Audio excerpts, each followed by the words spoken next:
Я приветствую вас, дорогие друзья, уважаемые гости и подписчики моего канала. Всем большое спасибо, что следите по понедельникам за нашими встречами с Дмитрием Спиваком. Он на связи, прямой эфир. Дмитрий, приветствую вас.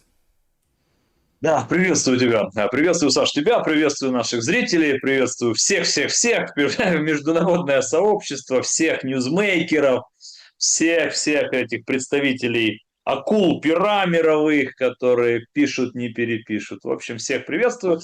Друзья и не друзья, и враги, и партизаны, я обычно так обращаюсь на своем YouTube-канале к своим зрителям. Поэтому, друзья, я сейчас на канале Александра, значит, кто не успел подписаться, сделайте это. В непростое время живем, поэтому каждый подписчик на весь золото. Ну и с вас сегодня лайк точно, а с меня может быть альтернативная точка зрения, какой-то анализ, немножко под иным углом, а может быть и нет. И сделаем с вами прогнозы. Что будет, как это, что было, что есть, что будет. Поэтому с вас лайк, с нас, с Александром, надеюсь, интересная дискуссия и, как обычно, практически 90% прогноз. Ну вот так, я готов. 95%. У нас же 95%. квартал Хорошо. 95. 95, понимаете? Хорошо. Хорошо. Хотя у спирта 96. Друзья, на самом деле проспиртовано все пунктами, все проспиртовано Женевой.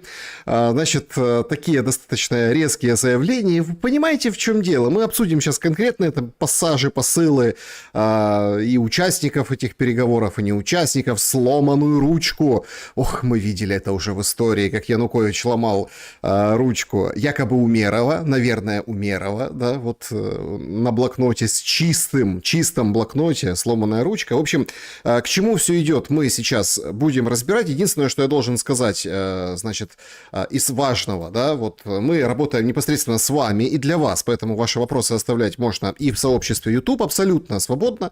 В закрытом клубе зрителей Шелеста в Телеграм-канале тоже есть возможность задать вопрос. Это можно сделать заблаговременно. Чат-трансляции онлайн будем подключать непосредственно в финале нашей встречи, поэтому чат не дремает, а голосует в нашем сегодняшнем опросе. Опрос звучит следующим образом. Дойдет ли до мира?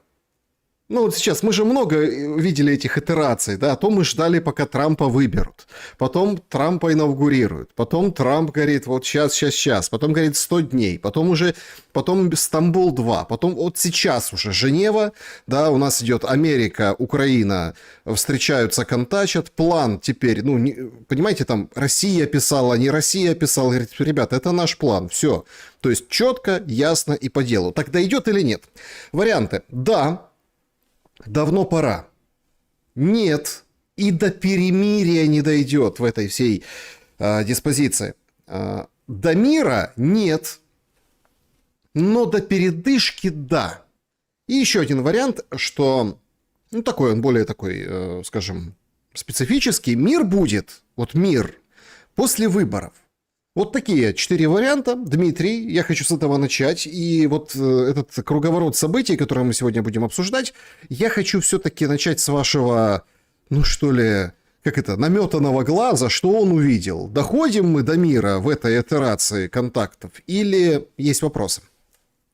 По поводу твоего вопроса, давай, так сказать, я постараюсь, как это, спрогнозировать. Хотя нашу аудиторию, твою аудиторию, ее спрогнозировать не очень просто, но я постараюсь. Первый и четвертый пункт ну, вот будут лидерами с большим отрывом. Мне так почему-то представляется. Теперь поехали. Дорогой мой Александр, вы не обижайтесь, но если бы меня не только внимательно слушали, но и слышали и прислушивались бы, то вы бы последние 72 часа не занимались бы чтением каждую 2 минуты всех этих изменений, кто что сказал. Куда повернулся Рубио, чья ручка, что по это, Financial там, 28, не 19, не отсюда, не туда. И вот это Женева, не Женева, а что будет? И красная линия, зеленая линия. Бросьте, ребят. Это все информационный подогрев. Говорю, еще раз повторю, для меня ничего нового. Все, что происходит, я предсказал со стопроцентной точностью. Меня это радует. И наши постоянно, мы же в прямом эфире всегда, то есть тут же не вырезать. Поэтому запросто там 5, 7, 10 эфиров тому назад все зрители помнят, чего я говорил. Да? То есть вторая половина ноября-20 декабря, закулисная дипломатия, закрытые и открытые встречи, терки, под конец года принятие каких-то таких решений, еще не зафиксированных, но уже, так сказать, сформированных, и имплементация этих решений в жизнь – это первый квартал 2026 года. Я пока не меняю свою точку зрения. Теперь по всем этим переговорным процессам. Но я же говорил, и еще раз повторю, Трамп начал большую игру по отрыву России от Китая и по попытке совершить раскол внутри глобального юга. Глобалисты, понимая это, пытаются сорвать эту историю, этот процесс, чтобы сыграть в эту игру самим. Поэтому Украина в данном случае просто находится на перекрестии. Так сложилось. Это трагедия наша. Да? Это глобальные разборки Запада и Востока. Более того, твой опрос, который ты вначале, там вот, а будет ли, да, и так далее. Вообще можно было бы ответить двумя словами. Да? Кто победит, трамписты или глобалисты? Ну или по-другому, договорятся ли трамписты и глобалисты? И вот от этого будет зависеть все остальные вопросы. Подождите, потому что это главное. В Женеве трампистов и глобалистов вроде как нет. Там есть Украина. Их может вообще не быть. И США. В Женеве, в Стамбуле, в Будапеште, в Ватикане, в Катаре. Вы даже не представляете себе, друзья, сколько разных сейчас переговорных площадок просто нам представляют то, что вот как бы на поверхности, что публично, поскольку план, то, конечно, с Украиной делегация США, высокопоставленная делегация США, первое лицо, после Трампа, да, там госсекретарь, делегация Украины, обсуждают план после обсуждения с Европой. Это же все, это же как это все, это же следствие. Я вам говорю о глубинных причинах. Более того, у Трампа нет четкого представления, как обыграть Европу. Нету. Он действует пока так, по наитию, где-то нахрапом, шаг вперед, в сторонку, два. Он пока не очень понимает, как это все сделать, но он такой человек. Погнали, называем. Подождите, обыграть в чем? Раскройте эту мысль, потому что не всем понятно. Я ж 8 раз говорю. Обыграть в чем? 9 раз. То есть Европа хочет продолжения войны, Трамп хочет завершения, и надо Трампу обыграть Европу. Я просто почему вас остановил? Потому что вот свежее заявление Мерца: никакого мирного плана для Украины быть не может, если мы не дадим добро по вопросам, касающихся европейских интересов и, внимание, европейского суверенитета. Саша, куда зашли? Смотри. Мы не успеем так с тобой комментировать каждый выкрик Мерца, Урсулы, Каи. Я же пытаюсь обобщить глубинные процессы, которые происходят в мире. Да бог с ним, что сказал Мерц. Ему осталось полгода быть канцлером. Как и Стармеру осталось несколько месяцев быть премьером Британии. Ну, сказал себе Мерц, да и сказал. У Европы нет сил сегодня противостоять Трампу. И глобалисты в целом осознают риски всей этой эскалации. Китай молчит пока, Россия выжидает. Трамп сегодня разговаривал с Си Цзиньпином. Ты спрашиваешь меня, в чем Трамп должен обыграть или не обыграть Европу, в чем там суть у них? Да, потому что нелогично. Вы говорите, Трамп не может переиграть Европу, и тут же говорите, что у Европы нет сил. Трамп не может переиграть Европу. Европа не может противостоять Трампу. Поэтому все зависло, продолжается война. А в чем переиграть? Абсолютно очевидно, что Трамп играет в геополитические расклады, часть из которых это Россия. Его задача оторвать Россию от Китая и сделать раскол в БРИКСе. Он не видит там Европы. Вот не видит ее. Европа видит, что ее там не видят. Поэтому глобалисты делают все, чтобы сорвать этот триумф Трампа.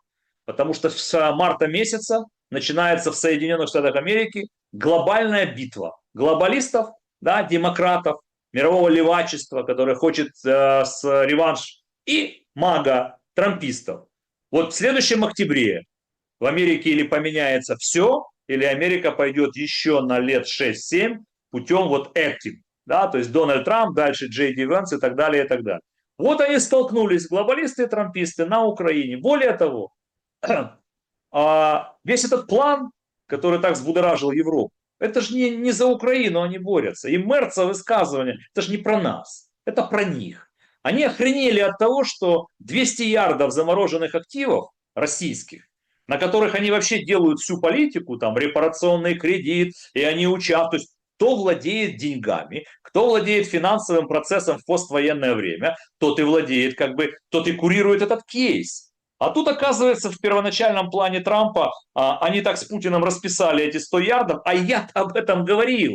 Я же сказал, почему в Кремле так спокойны по поводу своих замороженных активов. Я вам сказал, что они обменяют это бартером, что когда придет мир, то русские с американцами договорятся, что половину своих замороженных активов будет потрачено на восстановление Украины, а половина они с Трампом потратят на совместные, значит, инвестиционные проекты. Ну, собственно, так и было. Ну, Европа поняла, что они пролетают. Да, Bloomberg сегодня опять перед нашим тютелька в тютельку эфиром говорит, что что-то как бы убрали этот пункт. Вообще из 28 осталось что-то 19, и про активы уже особо не говорят. Ну и Кислица это подает, или там Кислица, Бевс, которые там члены украинской делегации, что победа!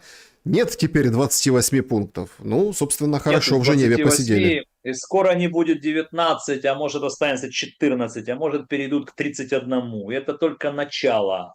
Убрали этот пункт тоже объяснимо. Смотри, все, что я сейчас говорю, все друг из друга, все истекает друг из друга. То есть все причинно-следственные связи. Не может Трамп пока пересилить Европу глобально. Поэтому убирает этот пункт. Это в этих всех планах Трампа есть несколько абсолютных раздражителей для Европы. Ну, то есть абсолютных. Один из абсолютных раздражителей – это как Трамп с Путиным решили раздеребанить 200 ярдов замороженных активов. Это раздражитель для Европы. Второй раздражитель – это НАТО. Поэтому вот идет такая игра. Еще разочек. План европейцев и позиция европейцев прекрасна. Она намного более справедлива, чем по отношению к Украине, чем любые надписи Трампа. Это бесспорно так. Просто этот план нереализуем европейский. Ну, от слова совсем. И по НАТО, и по гарантиям безопасности. Глобалисты это знают. Их задача не допустить. Поэтому на сегодняшний день, вот знаешь, Саш, вот как это правильно вот сформулировать, ну, я бы вот так сказал, что план Трампа, условно, план Трампа, Уиткофа, Кушнера, значит, Рубио не устраивает Украину и Европу. План Украины и Европы не устраивает Россию и Трампа. Никто еще не сформировал единой конструкции, которая бы устроила всех акторов этой истории.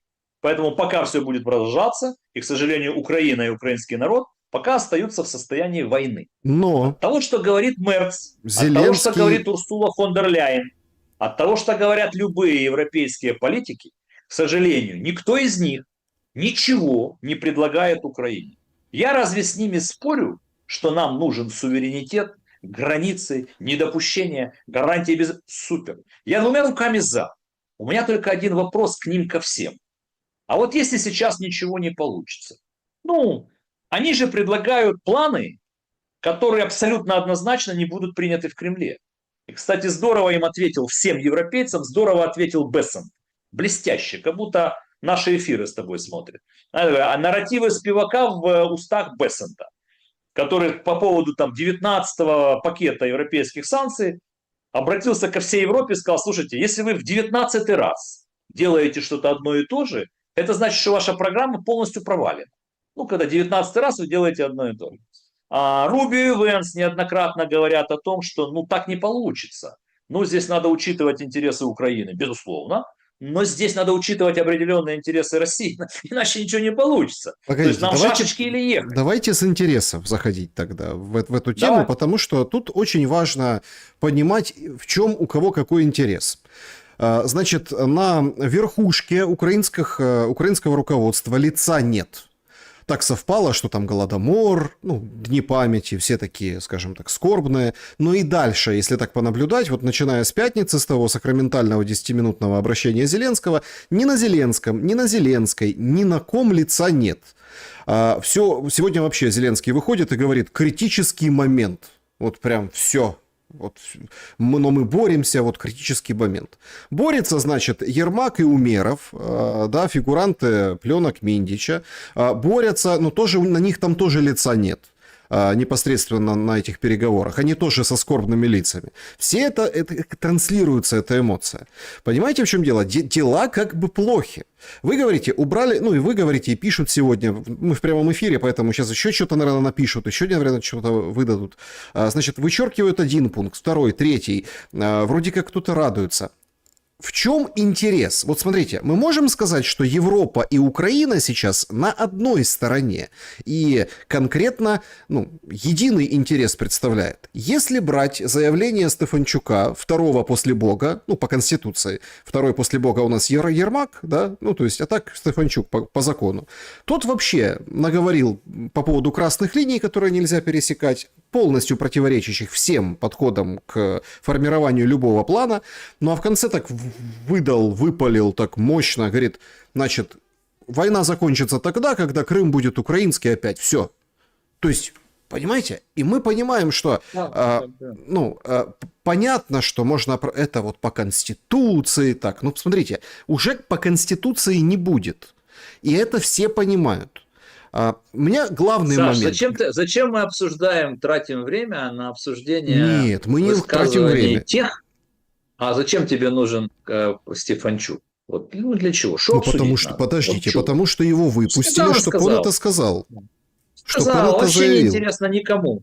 Сказал, заявил, окей, все. Будем воевать до 91-го. Подождите, всегда будем, зачем украинская сторона срывает любые договоренности, в которых сама принимает участие? Это первый момент. И второй момент. Так а что 27-го, в День Благодарения, Зеленскому, ну вот, нужно подписать?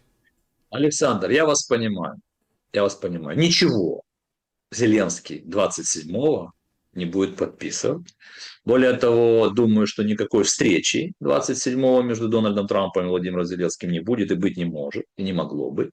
Думаю, что Трамп в свойственной ему манере очень часто загоняет себя в угол, потом, ну не в угол, пусть это будет, загоняет себя в какие-то рамки, скажем так, не в угол, в рамки. Называя какие-то даты, вот какие-то недели, 2-3, он все время так действует, а потом вынужден искать, как оттуда выпетлять. Он уже петляет.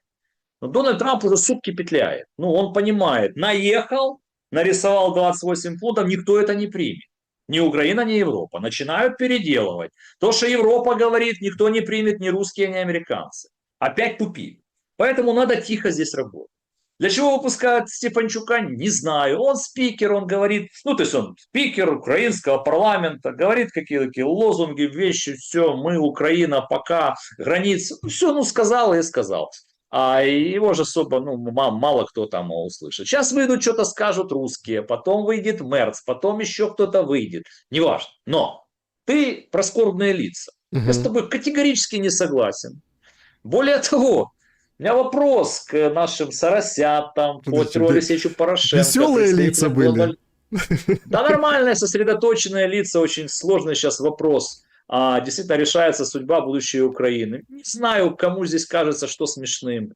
Не знаю, как можно на эту тему иронизировать, потому что войну надо заканчивать, но войну надо заканчивать правильно с точки зрения государства. Очень сложно идут переговоры, очень непростые. Передавливают позицию Украины Трамп, потому что ему по барабану, ему хочется закончить. У него есть договоренности с русскими, и он спешит вступить в битву с Китаем. Потому что сегодня мир вообще сдвигается, экономические интересы сдвигаются в Азию. Там никто не смотрит про ручку Умерова, там мыслят все другими категориями. Посмотри, вон какие процессы происходят. G20 уже не заметил вообще никто, как будто его не было. Китай и Россия имеют 80 общих проектов только сейчас на 100 миллиардов. Значит, Путин ведет переговоры с главой МИД Индии по поводу там взаимного совместного использования платежных систем, значит, МИР и Рупей. Китай, Иран, значит, там вот этот железнодорожный маршрут со странами Средней Азии. Там Трамп вот этими категориями размышляет. И поэтому, еще раз, я просто, наверное, повторюсь. Кстати, ну раз вы заговорили про лица, скажите мне, пожалуйста, а почему сегодня никто не кричит «Ату его Рубио, ату»? Ну, вышел на пресс-конференцию с Ермаком, демонстрируя всем, вот переговорщик, вот человек, который возглавляет украинскую делегацию, он рукопожат, он принимаем, это представитель Украины. Али Баба. Да я не общаюсь с такими, да. Не, ну Для почему? меня это Рубио. Набу, Алибаба. Сейчас скажу почему, Саш. Ну, можно поприкалываться, Алибаба. Ты же в прошлом выпуске это, мы там с тобой угадывали, Алибаба, там Андрей Борисович, Алла Борисович. Да ну можно уделить полпрограммы этой всей херне. Я о другом говорю. Американцы никогда не перешагивают через протокол. Ну, просто послушайте меня, я серьезные вещи говорю, да? То есть, если бы вот эта вся история Миндичгейта, и вот это все, что сегодня накатывали всю неделю глобалисты, Порошенко, Соросята, значит, если бы это была борьба с коррупцией, это было одно. А это же не была борьба с коррупцией. Это была задача сбить Ермака до переговорного процесса, что Петр Алексеевич Порошенко хочет занять его место, прийти к власти. Ну, это белыми нитками, красными, зелеными. Именно поэтому, когда этого не удалось, Петр Алексеевич, Соросята, Набу молчат, блядь, как в тряпочку. Я не слышу от Набу ни слова уже 4-й день. Я не слышу от Порошенко ни слова 4-й день. Я не слышу сегодня, в конце концов, чтобы сказали: товарищ Рубио, а как это вы вот так выходите на совместный брифинг с человеком против и так далее, и так далее. Ты что думаешь? В госаппарате госсекретаря Соединенных Штатов Америки не понимают, что было бы правильно, а что было бы неправильно? Еще один вопрос тебе скажу. Это очень важно для всех, для нас, что вот эта ситуация, это наша внутренняя. Все уже все поняли. Кто какие цели ставил, все. Так с коррупцией не борются. С коррупцией не борются точечно и индивидуально. Если берем коррупцию в энергосекторе, я за, всех надо сажать лет за 15, так, подряд всех. А не вот так. И Потому что переговоры... И членов СНБО тоже сажать? Те, кто причастен к коррупции, нужны доказательная база, криминальные дела и суд. Начиная с Кудрицкого, я предлагаю так. Но не дадут, потому что Кудрицкий – это Соросенок. Я заострил... Смотри, Саш, как вот интересно строится дискуссия. Ты обратил внимание на сломанную ручку Умерова, я обратил внимание на совместный брифинг Рубио и Ермака. О чем это говорит? О чем говорит твоя сломанная ручка, я не очень знаю. Ну, ты вспомнил Януковича параллельно. Окей, да, смешно, нормально. Можно посмеяться, я же не возражаю. О чем говорит то, что я говорю? Говорит о том, что госсекретарь Рубио, кстати, у них две разных точки зрения, там серьезная борьба между Рубио и Венсом, я тоже об этом говорил, потому что они уже схлестнулись за право, кто будет будущим преемником. Давайте проясним так вот, здесь. Для меня это очень важная история, потому что совместный брифинг можно было не проводить. Угу. Совместный брифинг говорит о том, что у них общие позиции по многим вопросам. И совместный брифинг говорит о том, что ближайшая команда президента Трампа по-своему расценивает все те внутренние события, которые происходили в Украине. У них задача прагматичная. Постараться все-таки найти вот эту общую формулу, потому что Трамп не может переломать пока глобалистов. Значит, надо искать. Ну вот, собственно, и все. То есть я хочу просто прояснить... Почему русские молчат? Тоже могу сказать. Не молчат. Опять чего? я оказываюсь... Нет, Ушаков вышел, говорит, все хорошо, мы готовы за основу принимаем. Ну, это называется молчат. Это называется молчат. Я хочу прояснить. Они ничего не говорят. Важный момент. Нет, Саш, секунду. Сейчас прояснишь. Нет, вы просто... отметь себе. Вы просто на русских переходите. Ну давай. Я хочу про украинских, если можно. Давай. Смотрите, это же Зеленский назначает состав переговорной группы. То есть, если бы... Вы как бы рассматриваете такой вариант. Если бы, условно, у американской стороны были бы претензии, они бы не ехали на переговоры или отменили бы общий брифинг, дали поодиночке. Они бы дали сигнал, что они с ним не будут говорить. Все. Ну так делается в политике. Почему Келлога нет? Смотрите, вот и все, и пауза у тебя. И ты нет понимаешь, паузы, куда его... я сейчас планирую. Ну, до свидания. А чего? Хотя Ермаку было бы хорошо с Келлогом. Саша, почему Келлога Трамп убирает? Потому что русские сказали, мы с ним не будем говорить. Ну, хочешь диалога, давай любого, с ним не будем. А в мире закулисной дипломатии так принято. Если у нас с тобой диалог, но мы с тобой даем там по несколько посредников, мы с тобой должны согласовать. И эти посредники должны устроить и тебя, и меня. Если кандидатура, предложенная тобой, меня не устраивает, я тебе об этом говорю, ты меняешь. И наоборот. Келлога убрали, потому что русские Трампу сказали, с Уиткофом будем, с Дрискалом будем, давай любого другого. С этим не будем. И он его убрал. Один сигнал Рубио в Киев если бы они не хотели разговаривать с Ермаком, и была бы переформатирована делегация. Этого сигнала не было, потому что они прекрасно понимают игру глобалистов не только в Вашингтоне, но и в Киеве. И уже все это поняли. Задача Петра Алексеевича, Томаша Фиала и Соросят была расшатать и прийти к власти. Ну хорошо, Ну, всё давайте понятно. в этой сейчас Теперь про русских. сейчас Я хочу подождите, спросить, теперь хочу сказать, до почему они русских. молчат. Нет, до русских. Сейчас Почему мы молчат? просто чтобы логично было, мы закроем эту тему. Смотрите, не Соросенок, не глобалист, не на зарплате у Петра Алексеевича. Такер Карлсон обвиняет газету Wall Street Journal, что у них есть информация по поводу Ермака, о том, как он лично в своих целях воровал, но Wall Street Journal это скрывает, присвоение сотен миллионов долларов, и редакторы, в принципе, у них есть все доказательства, могут доказать, но этого не делают, чтобы, как пишет Карлсон, да, ударить конкретно вот семья Мёрдок, в общем, используют в своих интересах внутриполитических в США. И если... Как это ты так прочитал? Это интересно. А как это ты так прочитал? Все диаметрально противоположно. В смысле? Вообще, Еще раз. то есть, Как диаметрально противоположно? ну, Такер Карлсон, который неоднократно там, да, ну как бы не то, что восхвалял Москву, ну как бы так, вроде всегда занимал такую не очень проукраинскую позицию, больше такую промосковскую. Значит, там и интервью у Путина брал и так далее, и так далее. Давайте я Обвиняет зацитирую. Мердока. Если вам не нравится, как я Давай. прочитал, зацитирую. Значит, Давай. я коротко, тут не все буду читать. Смотрите, значит, редакторы скрывают, почему защищают Ермака. Почему? Потому что Ермак возглавляет усилия Украины по срыву мирного плана Трампа для Восточной Европы. Владельцы газеты не хотят мира с Россией, они хотят войны.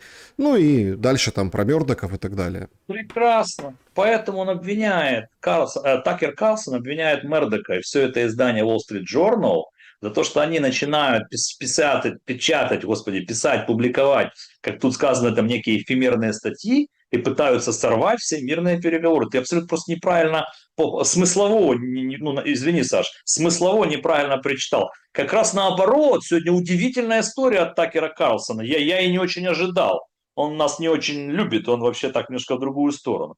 Но там уже тоже в окружении Трампа все поняли, что делают средства массовой информации, глобалистов, демократов и так далее.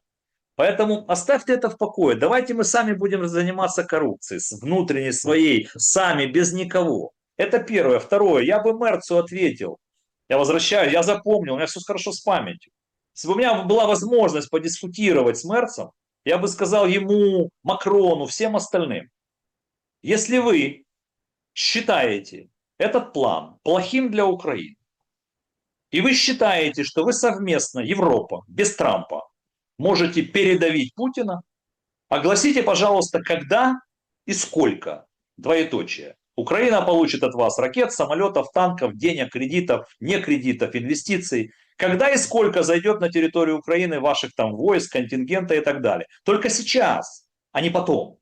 Потому что если вы ничего этого не делаете и не берете на себя никаких обязательств и никакой ответственности, вы просто, товарищи европейцы, глобалисты, толкаете Украину на продолжение войны. Вот так бы я ответил Мерцу. Потому что говорим Мерц, подразумеваем BlackRock. Это глобализм общий, левачество. И еще я бы ответил Карлсон этому Мерцу, что он, наверное, не знает значения слова, вот политик вроде, канцлер, а не до конца знает значение слова суверенитет. Суверенитет государства – это не только границы и способность защитить свою страну там, от внешней агрессии. Суверенитет – это способность и право государства принимать решения самостоятельные по внутренней и внешней политике. Это право государства принимать финансово-экономические решения, а не через ваши европейские, сказал бы я ему, НАП-советы, общественные советы, НАБУ, Сорос там, и неправительственные организации. Суверенитет – это глобальное слово, а не только границы. И поэтому я считаю, что Европа и глобализм очень много сделали негативного для украинского суверенитета. Вот так бы я ответил товарищу Мерцу. Так же, как я сказал бы, допустим, вот Туск пишет. Это же гениальная фраза. Туск пишет, для Европы этот мирный план, предлагаемый Трампом, для Европы неприемлем. Ребята, а почему он для вас должен быть... Вы же спалились просто. Ну, это какая-то явка с повинной. То есть, а прав он Туск. Для Европы это неприемлемо. И по поводу того, что их нет в гарантиях безопасности, и по поводу 200 ярдов активов, и по поводу большой игры Трампа. Большая игра Трампа сегодня затевается, а Европа не субъект.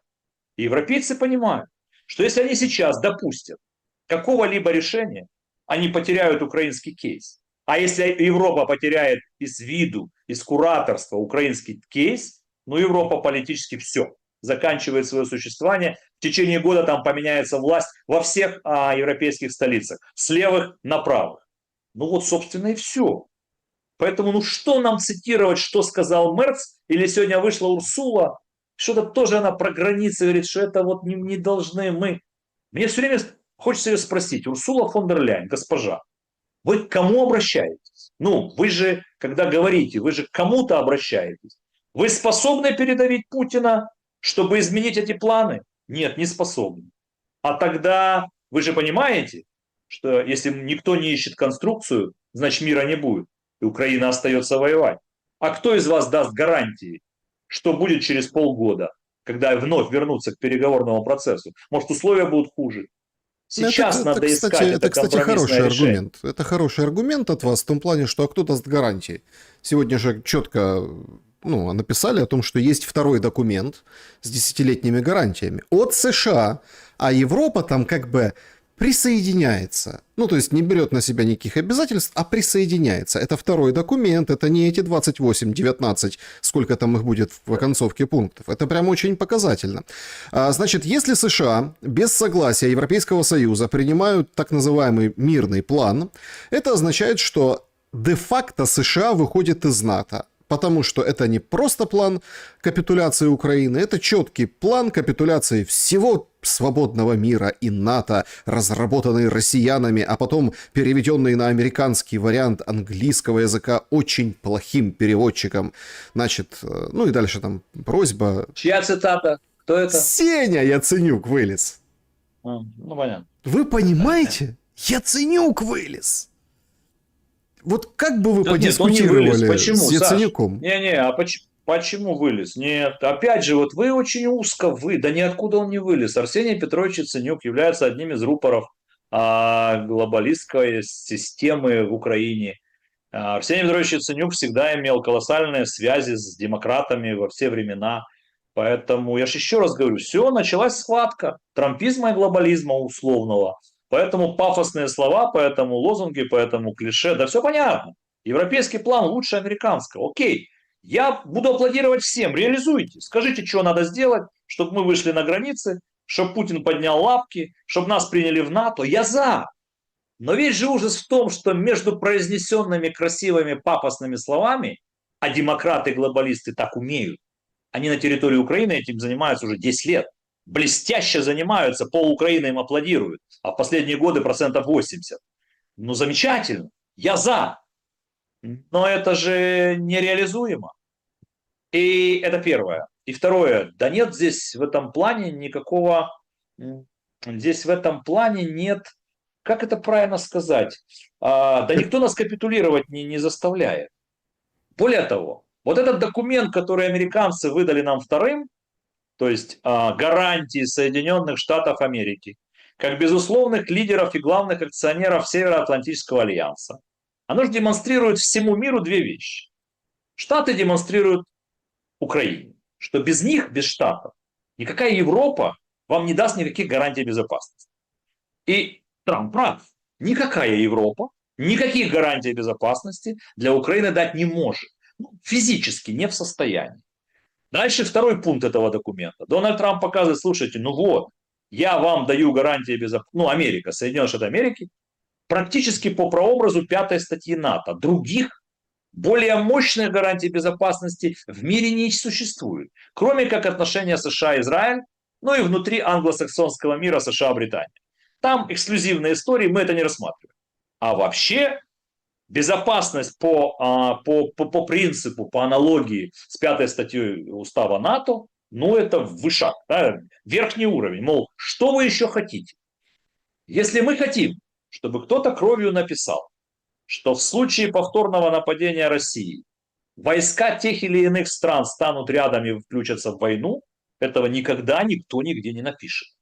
Никто из мировых стран никогда не возьмет на себя обязательство вступить в войну. Будут расплывчатые фразы: примем решение, оружие, вооружение, деньги, разведданные, будем консультироваться. Да. А вот входить в войну или не входить, всегда будут принимать решения, ну, в каждом отдельно взятом случае. Не будет Америка воевать с русскими, и русские не будут воевать с Америкой.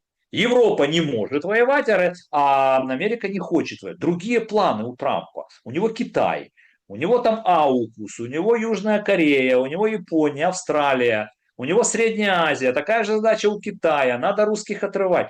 Ну вот так строится политика. А мы цитируем демократов, глобалистов, мировое левачество, представителей их в Украине. Я же ни в чем Яценюка не обвиняю, но он такой, он никогда не скрывал. Это его вот внешнеполитические ориентиры. Он всегда вот ориентировался на это. Томаш Фиала, там Виктор Пинчук, Соросята, Юсейда. Их очень много. Их воспитали с 2013 года. Они очень системные, они глобально работают, они мощно работают. И все эти НАБУ, САП, ВАКС и так далее, это все оттуда же. Кстати, я бы Мерцу ответил насчет суверенитета.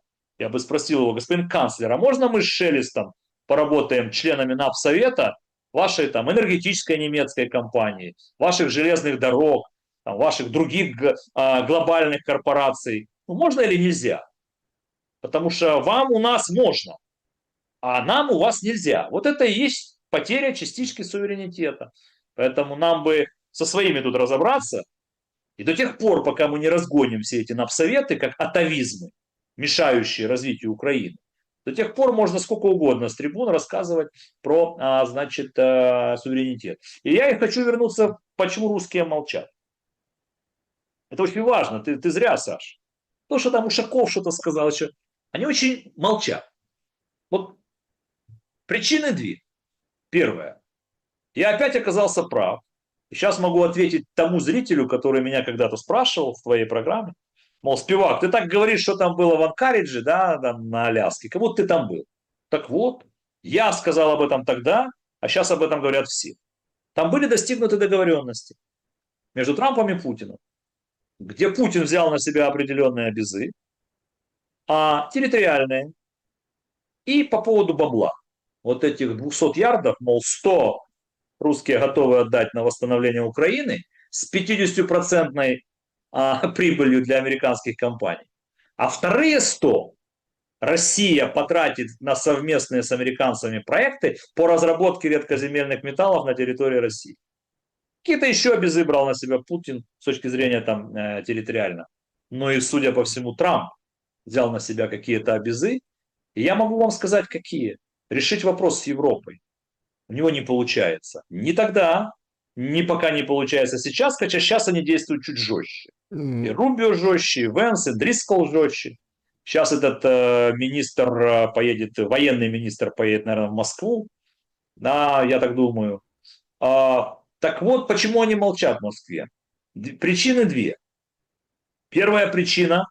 Думаю, что 28 пунктов, которых Трамп нарисовал, ну там Трамп, Уитков, Кушнер, кто там еще, значит, Венс, думаю, что не очень нравится в Пекине. Потому что Китай в ряде этих пунктов очень четко видит, ну такая попытка Трампа сблизиться с русскими. А это значит, что где-то немножко отрыв от Китая. Я думаю, что Путину еще придется провести не одну телефонную, так сказать, закулисную игру, чтобы смягчить со Си Цзиньпином вот эту ситуацию.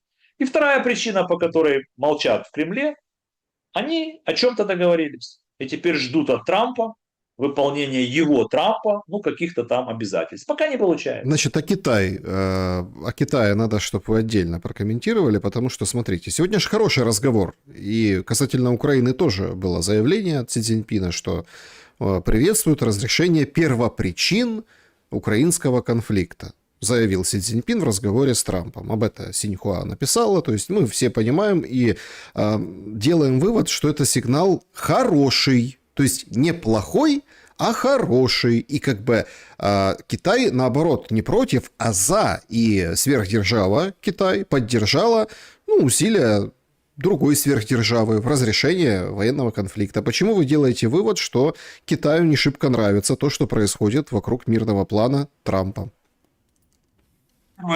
То, что заявила, вот тот заявление, которое ты сейчас процитировал, это абсолютно в манере восточной дипломатии. Ты не найдешь, Саша, за последние, за 4 года войны, ты не найдешь ни по одному поводу ни одного сколько-нибудь более-менее резкого высказывания со стороны официальных лиц Китая. Они так не разговаривают. Как мы, как европейцы, как Мерц, как русские, как даже американцы. У них иная протокольная история, у них иная философия власти, у них иные подходы к дипломатии. Что сказал сейчас Си Цзиньпин? Они приветствуют что начался процесс по ликвидированию, попытки договориться, так сказать, ликвидировать глубинные причины, повлекшие. Да, все понятно, это их позиция. Я же говорю о другом, я же говорю о неформальном общении. Я увидел в 28 пунктах Дональда Трампа какие-то моменты, которые, как мне кажется, должны или могут, не должны, могут насторожить Китай. Потому что Россия же пытается играть роль третьей силы между Вашингтоном и Пекином. И пытаются дрейфовать в разные стороны. России нужно заканчивать войну, но они очень хотят, чтобы Трамп реализовал то, о чем они там договорились. Меня другое волнует. Весь сыр-бор. Весь сыр-бор из-за 3 пунктов. Про деньги я уже прокомментировал. Для Европы это катастрофа. 2 пункт это НАТО. Мол, никто не имеет права. Вот это какая-то иллюзия. И ведь совершенно очевидно, что до тех пор, пока мы не решим вопрос с НАТО, русские не подпишут ни один план. А если русские не подпишут ни один план, война продолжится. Но нас не берут в НАТО, не собирались туда брать. С 2008 года, с Бухареста, все понятно. Зачем мы за это делаем? Зачем Европа опять продолжает играть? И 3 пункт – это территории. Донбасс и так далее. Сложный. Я бы остановился на одном. И пытался бы продавливать свою украинскую позицию по поводу территориального вопроса, буферных зон, границ, контроля, и так далее. А вопрос с НАТО надо решать. Это фундаментальная история. Его надо решать. И это стало бы основой, потому что весь этот, мы не так, окей, хорошо. Ни один документ не будет принятый русскими, в котором не будет четко прописана ситуация Украины-НАТО. А если они это не примут, то мы тогда чего? Можем 19 пунктов, можем 72. Война продолжится. Что мы будем говорить в марте, в апреле, в мае? Значит, я хочу, чтобы вы... Поэтому, да. Смотрите, я хочу, чтобы вы спрогнозировали дальнейшее развитие событий, да? Значит, в чем суть прогноза? Сейчас активно там распространяют, в общем, Financial Times пишет, что окружение Зеленского против, чтобы он ехал в Белый дом. Иначе может повториться овальный кабинет 2, поругаются Зеленский и Трамп. Причем интересно, что журналистка есть такая Забелина, она отмечает, что далее по расписанию должен быть созвон Трампа и Зеленского, и они должны договориться о встрече. В общем, смотрите, хронология. Вы уже упомянули, что Дрискол, скорее всего, опять-таки поедет в Москву. Ушаков сегодня комментировал, говорит, ничего не знаем, пока ждем, выжидаем. Причины вы тоже описали, что кого назначат, да, потом с нами согласуют. Мы спокойно ждем и смотрим, как происходит все. То есть Дрискол вроде как должен поехать в Москву. Зеленский сначала должен был встретиться с Трампом, но потом это вроде как перенесли, дедлайны теперь не жесткие, наоборот, там 27-е не точка отсечения, 27 ноября, то есть этот четверг грядущий, может еще на недельку где-то, хотя Трамп четко давал понять, да, пару дней назад, что это железобетонный должен быть, прям с подписями, то есть опять уже поплыли, опять дают заднюю. Более того, он пишет сегодня, что вы думаете, что мы добьемся успеха, не верьте, но что-то хорошее происходит. Смотрите, в логике этих событий какой сценарий дальнейших телодвижений сторон сейчас наиболее вероятен? Условно, кто потом, куда, зачем поедет. Я просто поделюсь своим мнением. Мне кажется, что бы сейчас ни происходило на треке Украина, США, на треке Россия-США, это будет уже, вот это будет закрепляющая история. То есть Зеленский может вполне себе подписать чистый лист. Не буквально, ну там, не буквально чистый лист. Понятно, что там есть красные линии, вот это все. Но основная детализация, ну и как бы распасовка того, что будет, должна быть на встрече США и Россия. Ну а дальше, наверное, в трехстороннем формате уже просто все. Ну, Первое. если по логике. Абсолютно согласен. Первое. Даже те 28 пунктов, я не считаю, что нас пытались склонить к капитуляции. Я считаю, что это предложение, его надо и нужно обсуждать, его обсуждали. И уже многое там удалось сделать, что-то изменить, что-то там переписать, что-то подправить и так далее. Это нормальный диалог, там нет никакой капитуляции. Значит, это первое. Второе. Сейчас очень важно, Трамп отойдет или отступит.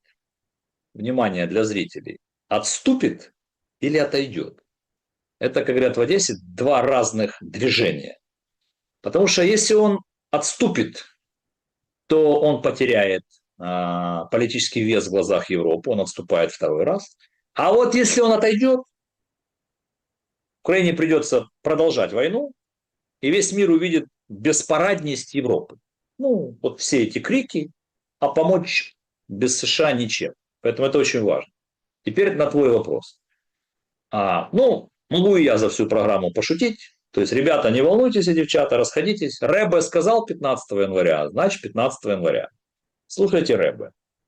А хронология, очень сложно предугадать хронологию, потому что это зависит от того, сейчас от позиции Трампа, отступит или отойдет. Но я тебе вот что скажу. И зрителям тоже, наверное, будет интересно. Вот скажите мне, друзья, а вы до вчерашнего дня, когда эту информацию слили определенные западные источники, вы знали, например, что этот план Трампа условный разрабатывался и уже был практически готов в октябре? И что в его разработке принимали участие там Уитков, Дмитриев, там, значит, Джерард Кушнер и какой-то высокопосадовец с Катара. И чуть-чуть Умеров, да. И чуть-чуть Умеров, которого приехал туда, ему все это показали, это типа, ну теперь езжай, Вы вообще об этом знали? Нет. Чему я это говорю? Я вам расскажу. Вы представляете, сколько всего мы не знаем? Представитель Катара почему-то присутствует там, где разрабатывается документ «Мирный план по Украине», значит, Америка, значит, Украина, Россия, Катар. Значит, есть процессы, которые происходят закулисно. Вот они сейчас происходят. 24/7. А политики, условные мэрцы там, или там, ну неважно кто, их задача заполнять собой информационное пространство и демонстрировать свою... То есть, что делает мэрц? Он говорит Трампу, да мы мы. То есть, мы готовы, ну а где тут мы? Как только мы тут будем, все, мы за тебя. Потому что если мы сейчас промолчим, то нас вообще нет. И Европа сама себя не готова умножить на 0. Поэтому они громкие. Они уже уловили Трампа, что если они будут громкие, Европа, то Трамп может и отступить чуть-чуть. И вот они очень громкие. Они говорят, возьми нас в игру, и тогда мы будем тихие. Возьми нас на 200 ярдов, чтобы наши компании тут были. Возьми нас на дальнейшую историю, там, Китай, не Китай, вот это все. Возьми нас. Что ты нас не берешь? Что ты там с русскими договорами? А мы. Вот и вся история. Но и есть глобальное то, что ты может быть, не так серьезно к этому относишься.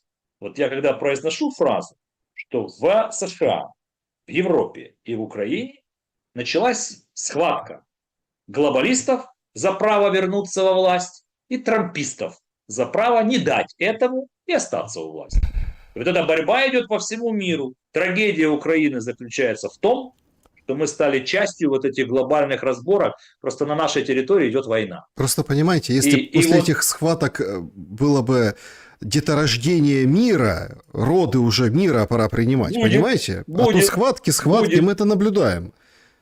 Будет. Скажу тебе, красивая фраза. Вот в твоем тогда стиле скажу. В этой схватке, по итогам этой схватки, в течение где-то 8-10 лет, и тут воду. Да, вот, родится абсолютно новая конструкция будущего мира. в зависимости от того, кто в этой схватке победит. Мой прогноз еще и другой, что в течение 5 лет отойдут в Америке и среди мировых глобальных элит, отойдут на пенсию, на покой вот эти представители старой гвардии, кто помнят еще холодную войну. И придут к власти условные Джей Ди Венсы, условные Маски, ну я условные, да, то есть молодая поросль со своими смыслами, со своими технологиями, со своим видением и пониманием будущего мирового устройства. Вот они придут. Но это зависит от того, кто победит в этой схватке. Ты очень правильно сказал. Сейчас началась битва за будущее, за глобальное будущее. Дело не в фамилии там Трамп. Трамп представляет определенные глобальные силы. Он уйдет через 2 года. А вот будет ли это Джей Ди Венс или представители демократической партии, будет ли восстанавливаться ЮСЕЙД, будет ли опять вот эта глобальная вся история, как повернет Европа и так далее. Европа, там тоже происходят расколы. Уже масса есть масса направлений таких, ну если не расколы, то такие трещинки. А вот, допустим, Путин разговаривал сегодня с Эрдоганом. Чего они разговаривали? Представитель Катара там на оформлении договора. Путин с Эрдоганом. Эрдоган сейчас передаст что-то в Москву, в смысле в Вашингтон. Трамп сейчас проанализирует визит Рубио, когда тот вернется. Чего удалось добиться, чего нет. Нам же не говорят. Что такое 19 пунктов, что такое 28 пунктов. О чем договорились, пока не прописывая это в бумагах. О чем договорились пока так. Какие есть моменты, которые требуют. Да мы многого можем только догадываться. Но нам будет легче, если мы будем понимать, какие глубинные процессы сегодня происходят. Вот и все. А каждый сам для себя должен дать ответ. Если сейчас ничего не получится, Украина продолжит воевать. Способна ли Европа привести русских к капитуляции? Мое мнение нет. Ну вот нет. Потому что центр тяжести сегодня мировой экономики и мировой политики смещается с запада на восток, в Азию, туда. И поэтому кому-то ошибочно кажется, ну вот Европа сейчас как шо вот это мы должны ему сказать. Ну скажем. И что? Он скажет нет. Да. И тогда что? Европа продолжит мирную жизнь, а Украина продолжит воевать. Ровно через полгода мы опять вернемся к переговорному процессу. Так, может быть, лучше сейчас поработать? Вот лучше сейчас поработать, тем более, что сейчас есть что разгребать. Значит, я хотел бы, ну, там, вопросы зрителей, сейчас мы будем переходить, я бы хотел на социальную, скажем так, тему пару слов от вас услышать, ведь, по большому счету, я понимаю, да, почему даже такая усталость от этих всех пунктов, темы, я понимаю, потому что то, что было представлено, то, что обсуждали в этой Женеве, вот вы так посмеиваетесь, ну не то, что подсмеиваетесь, а как подтруниваете, там ручка поломана у Мирова. А у нас нет фактажа. Нет фактажа и привязки к местности, к практической ценности. Саша, так нечестно. Так нечестно. Посмеивался и подтрунивал ты, а не я. Нет, что ты на меня вот это стрелки переводишь? Вы над ручкой, что типа, мол, ручка не так. А это ведь логично. У нас нет привязки к местности, к практической ценности вот этих переговоров, потому что пункты вообще непонятно. Вот даже вот сообщили, да, 19 из 28, хорошо, какие, как. И так вот порционно, точечно, что-то подтверждается, что не подтверждается. Короче, туман этого всего, туман переговорный. Но есть один момент, который очень важный. Смотрите, это сокращение вооруженных сил Украины. Я видел, как пару дней назад была прям дискуссия такая, прям, знаете, абсолютно проукраинский военный эксперт говорит: ребята, то нам надо сокращать чуть ли там не на 70%. Вы в своем уме подумайте, нахрена нам такая огромная армия, да, в восстанавливающейся послевоенной стране, это... Как это? Impossible, говорит. Это невозможно. Не надо вот это поднимать на флаг пропаганды количество штыков или количество солдат. Есть же там мобилизационный резерв, есть какие-то, ну, в случае войны, какие-то... армия, нам хватит этих 250 тысяч, 300 тысяч. Там написано 600. Значит, выходит сегодня замминистра экономики Марчак, такая есть, Дарья, и говорит, что на протяжении 10 лет Украине не будет хватать 8 миллионов 600 тысяч человек. Работников, да, работников. Это оценка международной организации труда. Смотрите, вот тут мы приходим к очень интересному моменту. Как после войны, да, условно, людей служивых, людей опять вернуть в рынок труда, потому что военно обязанный – это не труд, это служба, но это не труд. Как, опять получается, она намекает на что? Она намекает на мигрантов. То есть у нас тут надо армию распускать и отправлять их в трудовые, скажем так, десанты, в трудотряды, в какие-то там проекты придумывать, чтобы ветераны сообща трудились, что-то восстанавливали. Я сейчас говорю о первом дне после мира, наступления мира. Как вы видите этот процесс и с какими угрозами столкнется страна, как вам видится, в этом контексте? Понял. Я не стал тебя перебивать, просто для зрителей сейчас скажу. Ребята, я в Одессе сейчас, вы себе не представляете, какая сейчас канонада вот там за моей спиной. Это просто, это капец просто. А вот это все, что с моря летит и со всех сторон пытаются сбить, так мало приятно, но я вот сейчас, пока, Саш, слушал твой вопрос, подумал, господи, что же у нас в головах у всех происходит, если вот это все... И находятся люди, кто говорят, не, мы должны до конца. Правда, их родственники не воюют. Вот мне интересно, вот все эти ребята, активисты, многие из которых живут вообще не в Украине. Вот, все, давай. Там вот, я сейчас с тобой в эфире, а знаешь, оно вот прям вот там, вот за окном. А это еще даже не ночь, черт возьми, 7 часов вечера, охренеть можно.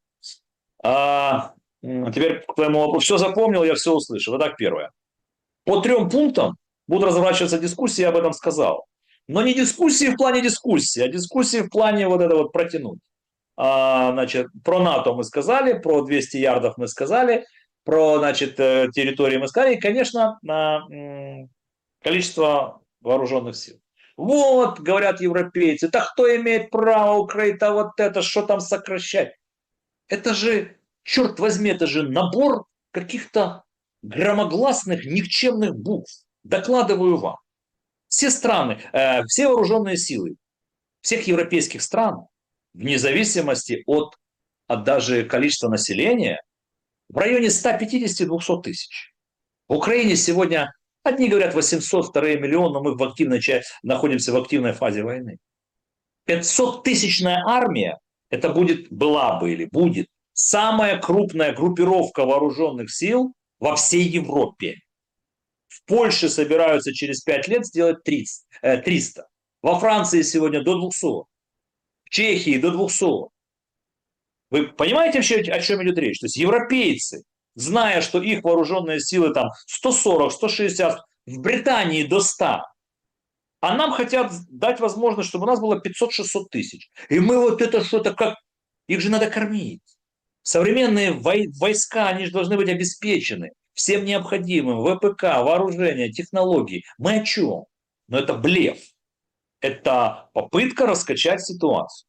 У нас нет сегодня в бюджете, и пока не планируется, откуда мы будем брать на многие годы. Мы же говорим об армии не на завтра, а об армии вообще.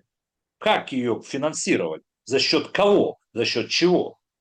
Поэтому я считаю, что если бы в этом пункте был бы подписан там 500 тысяч, полумиллионная армия в штыки, то что, ребят, это ровно в 2 раза больше, чем любая европейская армия. Это первое. Второе.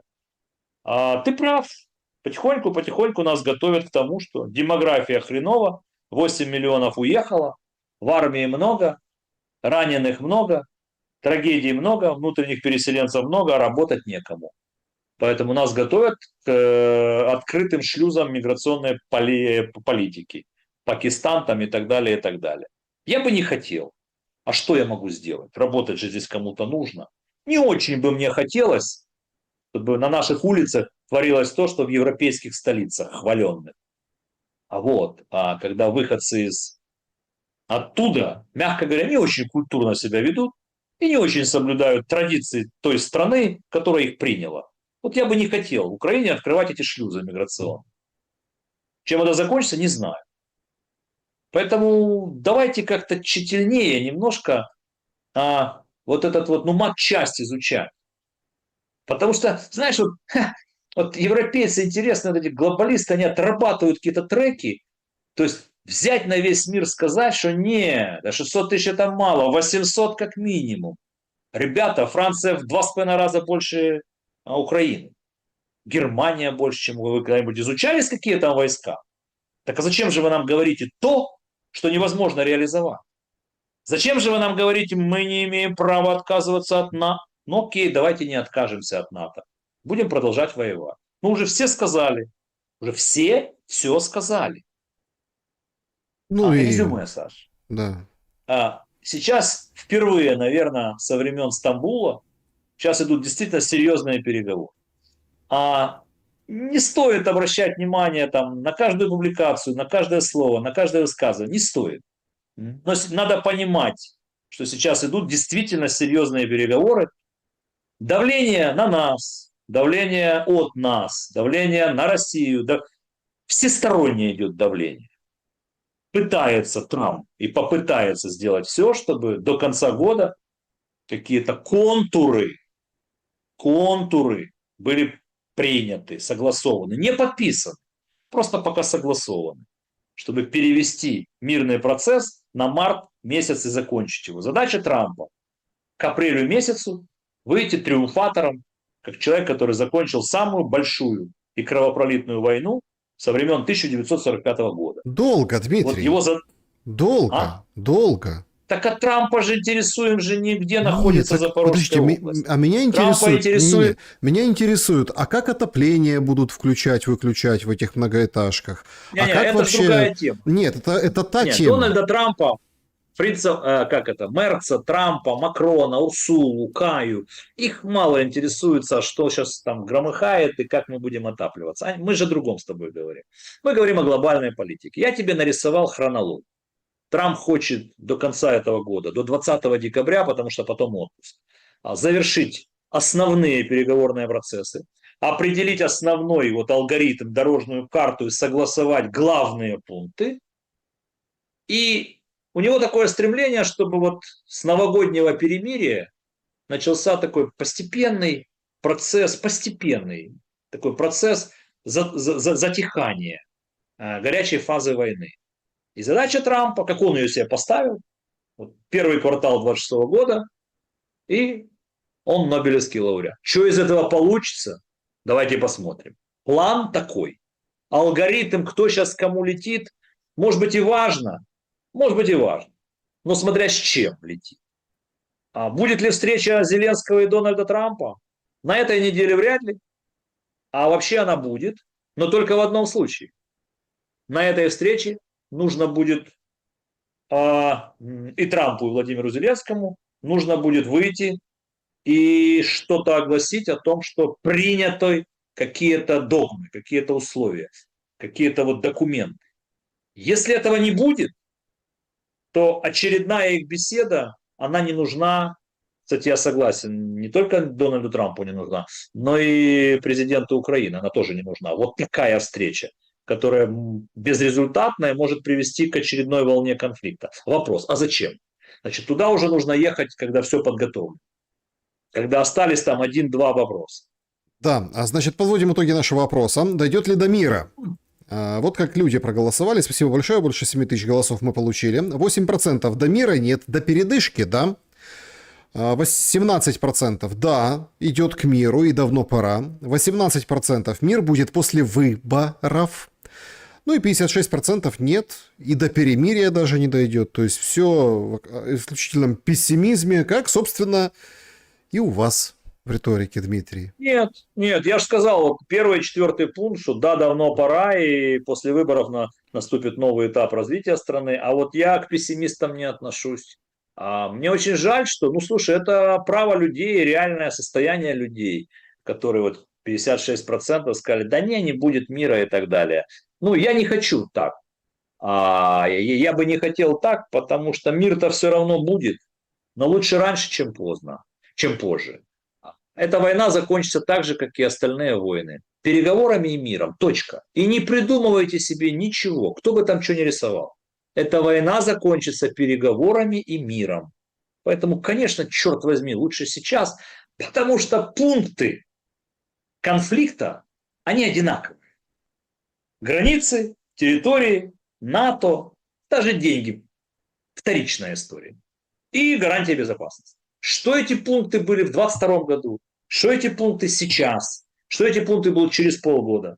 Так может лучше урок какой-то вынести и начинать сейчас работать? Мне кажется, что сейчас идет работа. Ну не кажется, я об этом говорил. Ноябрь, декабрь. Идет работа. Серьезная работа. Надеюсь, она увенчается какими-то результатами и решениями. Да. Вот ты сейчас перейдешь к вопросам зрителей, и вот я себе сейчас, пока глоток чая сделаю, вот я себе подумал, а что мы еще сегодня с тобой не обсудили? Вот, а какие могут быть вопросы зрителей? О чем? Вот вроде мы уже разложили все. Ну давай посмотрим, интересно. Да, интересно, тут приходят новости, что Киевстар, это не в рамках рекламы украинского мобильного оператора, просто это действительно новость технологичная, теперь запускает вот этот вот интернет через Starlink с каждого мобильного телефона. Вовремя. Нет, это, конечно, шаг вперед, это действительно здорово, но это как бы означает, что... Да. В общем, как бы плохо будет на земле. Вот я, видите, может быть, это я так вижу в каждой, даже, казалось бы, хорошей... Если ты про суверенитет, обратись к господину Мерцу. Нет, Он не про тебе суверенитет, я расскажет, про положение дел, да, и когда уже, ну, собственно, будет туго, но это может быть такое, что видишь... Нет, Саш, я не думаю. Нет, я думаю, что Хорошим это... видишь плохое уже, понимаете? Мы же знаем, кому принадлежит Киевстар. Я думаю, что это продолжение связи серьезных, налаживания контактов и бизнесовых контактов и с системой Илона Маска, и Старлинки и так далее. Это выход Киевстара вот в это пространство. Нет, я думаю, что в этой новости нет тех моментов, на которых ты сейчас сфокусировал. Значит, поехали. Вопросы. Режим Блиц. Начинаем с закрытого клуба Шелеста. Значит, Дмитрий вам задает вопрос. Спасибо за эфир. Можете дать прогноз, мир наступит в этом году, и какая вероятность после такого мира на то, что в будущем все не начнется сначала? На первую часть вопроса я отвечал в течение 67 минут. На вторую часть вопроса я отвечу очень просто словами Киссинджера, чтобы ничего не придумывать. То есть, если война не решает и не ликвидирует глубинных причин, которые повлекло за собой, войны будут продолжаться. До тех пор, пока не будут ликвидированы те причины, по которым они начались, эти войны. Так было, есть и будет. Посмотрите на все остальные точки земного шара. Там, где не урегулировано, там или затухание, или заморозка, или вот этот вот вулкан, который может... Поэтому от того, на какой итоговый, глобальный документ мы выйдем, кто будут гарантами этих документов? США и Китай, постоянные члены Совбеза, кто будут прописаны там, какие гарантии возьмут русские, что будет изменено в их законодательстве, у нас законодательство. То есть, как мы выйдем на документ, ну, собственно, так и будет через 5, 8, 10, 15 лет. Анна, как у нас громыхает, ребята. Ох, если сейчас нас слушают, вот кто сейчас в Одессе, то понимают, о чем я сейчас говорю. о каком кейсе Украины для ЕС говорит Спивак? Мол, Европа развалится без Украины, потому что без нее придут правые в ЕС. Пока тенденция ровно обратная. Уже 10 правых правительств в Европе. И как раз по кейсу Украины правые не хотят помогать Украине и принимать украинских беженцев. У Мерца самый низкий рейтинг за всю историю. Макрон, Стармер тоже. Как раз растут так правые. Вы же просто слово в слово... Вы же слово в слово повторяете Украина меня. Только Украина только подстегивает это, а не наоборот, как говорит Спивак. Ну, так вы же не поняли вообще полэфира, уважаемые. Ну, прошу прощения, конечно. Я же говорю, глобалисты понимают, что если они потеряют кейс Украины, они уходят на свалку истории. И приходят правые на их место. Я же говорил про Мерца, которому полгода, про Стармера, который до Нового года не знаю, додержится или нет, про Макрона, про коалицию желающих. То есть вы берете мои слова, говорите их от себя, а мне приписываете диаметрально противоположные вещи. Так нельзя. Не, Так смотрите, нечестно и некрасиво. я вижу, давайте так, я вижу в вопросе Анны, я не хочу там как-то, вопрос прозвучал, какой есть, но мне кажется, что тут Я ответил. как раз от обратного. Продолжение войны и война в Украине, наоборот, стимулирует рост правых, понимаете? Не проще ли левым глобалистам свернуть лавочку, договориться через Штаты, Они не могут. и все? Не могут. Они не могут свернуть лавочку, пока они не договорятся с трампистами по поводу глобального дерибана мира и по поводу своего глобалистского участия в глобальных геополитических и экономических проектах. Они сами идут ко дну, они этого пока не понимают, они цепляются. Поэтому это одна история. Приход правых и консерваторов к власти в Европе обусловлено многими другими вопросами, но в том числе и ситуацией в Украине. Здесь нет противоречий, здесь одно вытекает из другого. Вот и все. Так, часть вопросов из сообщества YouTube. Николай, не верю, что Запад откажется от идеи развалить Россию. С Украиной понятно, что после будут мутить на Балтике, спрашивает вас. Мутить на Балтике закончится Третьей мировой применением ядерного оружия. Мутить трудно на Балтике после всего того, что происходило в Украине, хотя будут попытки. Смотрите, мир или до 29 года договорится о новом мировом порядке, и новая коалиция пропишет новые правила, как когда-то 80 лет тому назад та коалиция написала правила, которые существовали там практически 5-6 десятилетий. Да? Поэтому новая коалиция, а это уже и представители Азии, глобального Востока, Юга. Это не только Китай и Индия, это не только там Турция, это Индонезия, это Пакистан. Там серьезная история на Востоке, в Азии. И по населению, и по экономике, и по трендам, и по богатству, и по ресурсам. Вот. Поэтому, что касается цели Запада развалить СССР, Россию, есть две точки зрения, какая победит. Одна точка зрения категорически нет, по двум причинам. Ядерное оружие расползается, и все самое богатство достается Китаю. Что значит развал? Это когда отделение территорий. США дальше от некоторых территорий, чем Китай. Поэтому я не уверен, что в доктрине внешнеполитической американской продолжает быть это. У них главное противостояние это с Китаем. Поэтому с Россией они бы по многим вопросам договорились. Вот. Хотя вторая группа, имени Бжезинского, который писал когда-то еще, и господин Фридман, который прогнозирует к 40-м годам распад России на территориальные вопросы, на территориальные определенные удельные княжества. Трудно сейчас спрогнозировать с точностью, по какой линии пойдет развитие мира. Это будет зависеть от ближайших 5-7 лет. В том числе, кстати, кто придет на смену Путина, с какой внешней доктриной, как будут развиваться отношения той будущей России с Китаем и как будут развиваться отношения той будущей России с Западом. А это все произойдет в ближайшие несколько лет. Тогда и можно будет прогнозировать на ближайшие 20-25 лет. Иначе нет. Угу. Значит, следующий вопрос.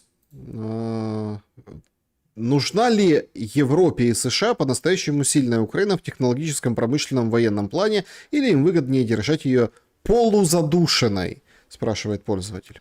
Наконец-то я могу ответить на вопрос в режиме Блиц. Нет, не нужна и никогда не была нужна. Крапка. Здравствуйте, Александр. Спросите у Дмитрия, как он свободно и без проблем передвигается из Одессы до Киева. С уважением к вам. Спасибо. Я вам честно скажу, только вы никому не рассказываете. Это на блокпосты всякие вот эти имеется в виду? На автомобиле. Расскажите о своем пути. Нормально, нет? Что, как? Нормально, еду на автомобиле. И туда, и обратно. На самолетах не получается, не летают. На велосипедах холодно. Поэтому на машине. Добрый вечер, Александр Дмитрий. Вопрос. Если допустить, что Зеленский был не в курсе фразы Джонсона «давайте просто воевать», то еще больше выставляет его в неблаговидном свете. Заодно Малюка, Буданова, которые ни сном, ни духом не знали о разворовывании военной помощи США, начиная с продажи в 2021 году джавелинов в Африку. А видеть Ермака и Умерова в Женеве, вообще это не стыд и срам? С уважением, Алексей. Значит, по коррупции в военно-промышленном комплексе, в Укроборонпроме, я не знаю, почему вы начали там с 21 года, я бы начал с 16, 17, с 18, со Свинарчуков, с Гладковских, с Пашинских, со взрывов на складах, поэтому коррупция была и есть, и в эти 4 года войны, безусловно, есть, мы об этом говорили. А Женева, значит, Ермак, Рубио мы обсуждали с Александром в эфире. Я уже сказал, что если бы для госсекретаря США было бы, так сказать, совместный брифинг с Ермаком токсичная история, он бы на это не пошел. Значит, американцы принимают другие решения. А с коррупцией надо бороться. Все остальное это информационная шумиха, очень мощно организованная определенными силами. Я об этом уже говорил. Кстати, вот смотрите, а почему Набу молчит? Уже где-то, ну сколько, неделю, наверное, да? Ну вот этот Миндич-гейт. Это что же? Смотрите, как работают вот как работают эти силы. Организовываешь скандал, придумываешь ему мощное название. Оно входит у нас вот сюда, в сознание. И мы, все, понеслась. Я понял, Миндич-гейт. Так, я понял. А дальше что? Ну вот Набу. Ну, вот уже неделю. А почему вы молчите? Кто, где, чего, когда, там криминальные дела, подозры, там где, куда, кому, что, Ну, потому кто, что как будет переговоры, возвращать. ну, поэтому и О, молчат. ну так, ребята, так это же не борьба с коррупцией, это же политическая история, которую затеяли, я уже сказал, кто. Вот, поэтому, если у вас есть вопросы к господину Рубио, то напишите в социальную сеть X и задайте госсекретарю вопрос, а что это ты вот это в Женеве жмешь руки, а у нас тут вот, понимаете. А у некоторых там еще и ручки ломаются. Мирослав, здравствуйте. Предположим, мир наступил на известных нам пунктах договора, ну или похожих на них. Но после окончания войны и наступления мира власть глобалистов и культ Сороса в Украине останутся? Неужто не отпустят от себя такой доверчивый народ, как украинцы? Смогут они прогнуть под себя новую власть Украины? Спасибо. Есть ощущение, что останутся, и это плохо. И мое мнение не меняется уже на протяжении лет 8, наверное. Я считаю, что их пребывание здесь и их пребывание во всех направлениях жизнедеятельности нашей страны, их попытка керовать нами, ничего хорошего Украине не принесла. Проанализируйте просто, что они нам дали. Вот с 2014 года, кроме лозунга, про европейские цены, кроме вот этого. Вот что захотят остаться. Да, их много, они системные. Структура создавалась не просто так, вложены сотни миллионов долларов. Они идеологически очень подкованы, они за ценности, как бы, да, они же нам продают обертку очень красивую, очень сладкую для ушей. Но мы же хотим жить с европейскими ценностями, с демократией. Правда же? Правда. Просто они не об этом, они о другом. Попытаются. И бриты, не зря же они с нами подписали столетнее соглашение. И глобалисты. Сегодня это Сорос, завтра это Сорос-младший. Сегодня это USAID, завтра... Кстати, все зависит от того, чем закончатся выборы в Соединенных Штатах Америки в октябре 2026 года. Но пока, видите, с ними никто не может справиться. И такой персонаж, допустим, как Виталий Шабунин, он не предстал еще перед украинским судом, а продолжает раздавать интервью. Вот такая каста неприкасаемых. Они громкие очень. Они просто поменяли сейчас кураторов.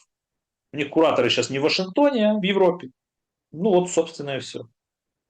А в Болгарии, как и в Штатах, проводятся сейчас следствия по всей деятельности фондов Сороса. Вот и мне хотелось бы, чтобы и в Украине начали бы вот подобные мероприятия. Глядишь, и суверенитета у нас прибавилось. Значит, вопросы следующие. Такой вот вопрос. Скажите, Дмитрий, как, по вашему мнению, за что сейчас солдаты погибают украинские? Ведь население войны не хочет. Спасибо, Александр, Дмитрий, всем добра. Население никогда и ни в одной стране не хочет войны. Ни в Америке, ни в Ираке, ни в Венесуэле, ни в Турции, ни в Сирии, ни в Израиле, ни в Палестине. Никогда и нигде обычные люди войны не хотят. Никогда и нигде обычные люди войны не затевали. Войны затевают политики, начинают. Войны заканчивают политики, к сожалению. Гибнут обычные люди. А солдаты воюют. Одни, потому что давали присягу, это их профессия. Вторые, потому что вынуждены. Третьи, ну, у нас бусификация. Куда денешься? Ну, вот, собственно, вот я вам разложил. Ваш моральный вопрос, он же такой, да, эмоциональный. А за что люди воюют? Спросите у тех, кто сейчас на передовой, они вам, наверное, по-разному как-то ответят. У каждого будет какой-то свой ответ.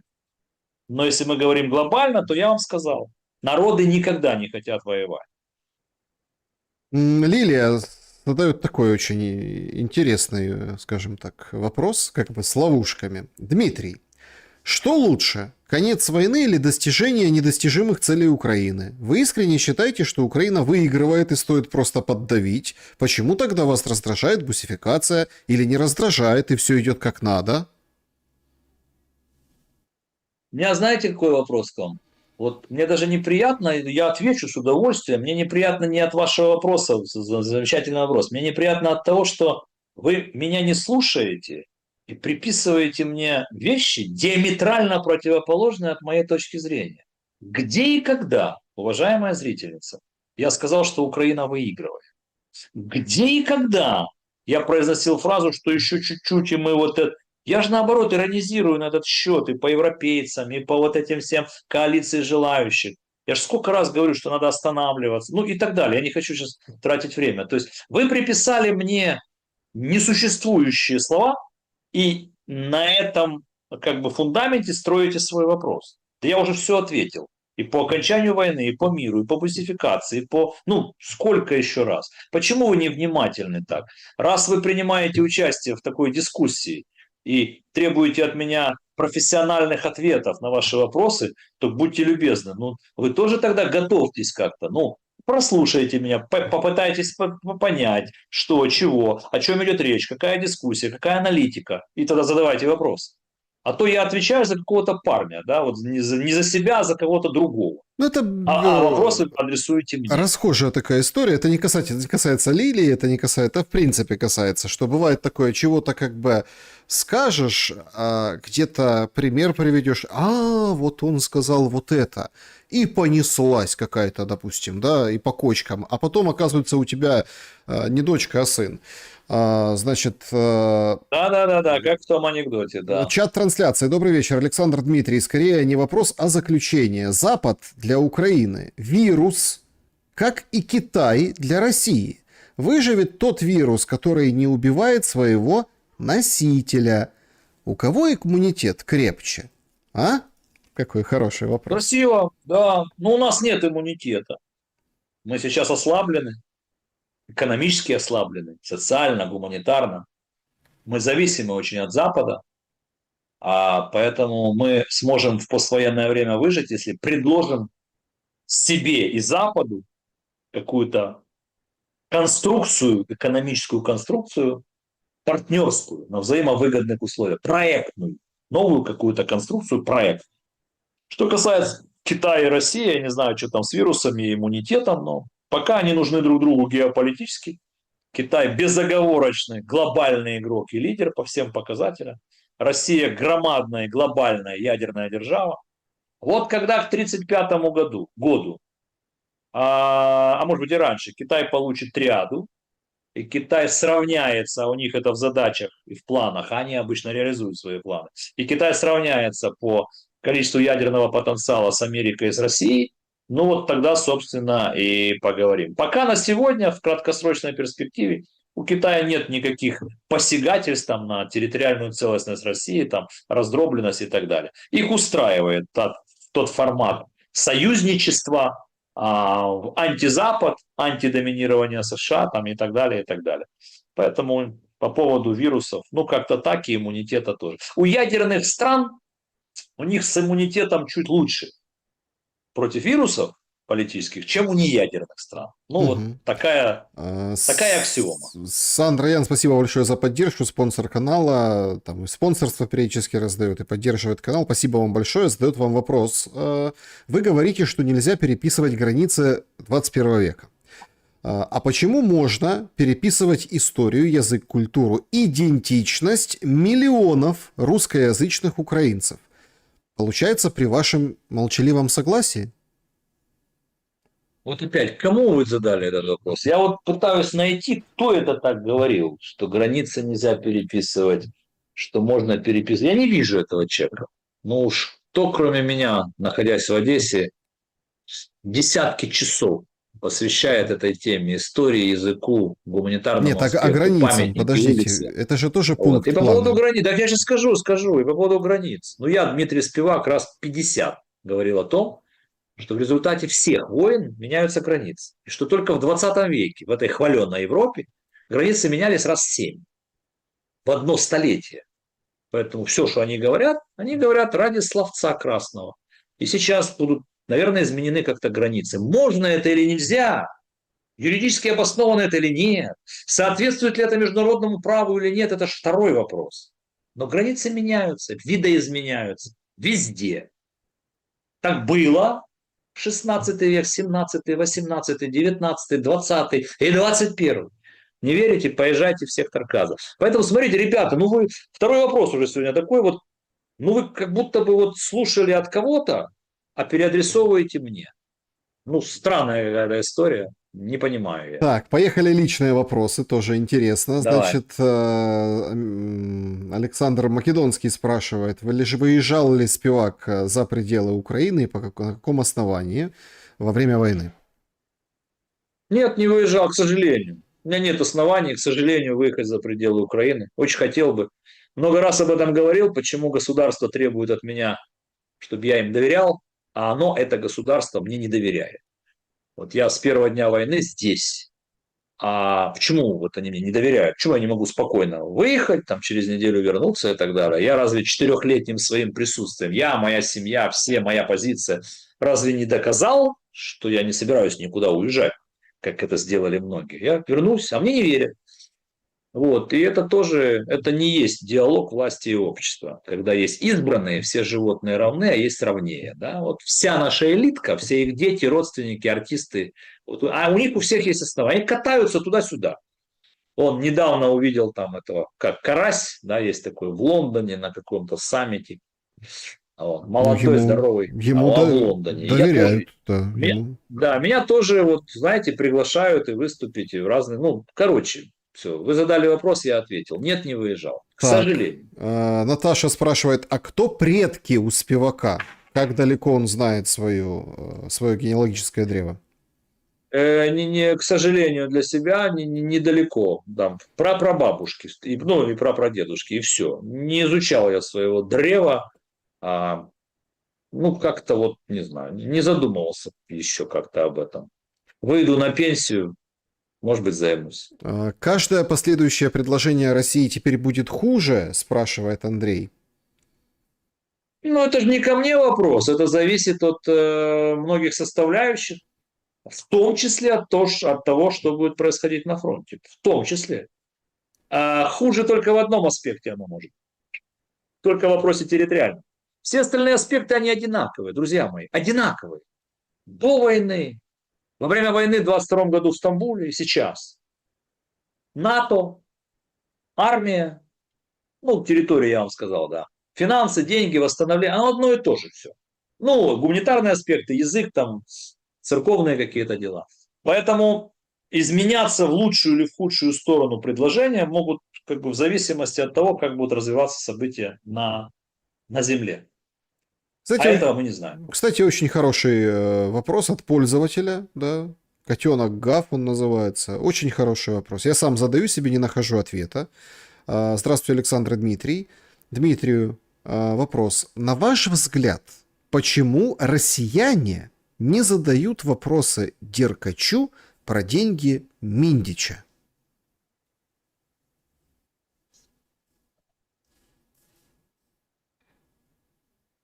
Россияне, это вы кого имеете в виду? Российские органы правоохранительные или кого вы имеете в виду? Народ обычно не задает вопросы элите. Как, ну, в смысле, как вы это представляете? Я не очень понимаю. Я даже не очень уловил суть вопроса. То есть, давайте я предположу. Вы имеете в виду, почему российские спецслужбы не проверяют деятельность Деркача, когда он был в Украине? Вы это имеете в виду? Нет, Так я подождите. думаю, что проверили. Двушку в Москву.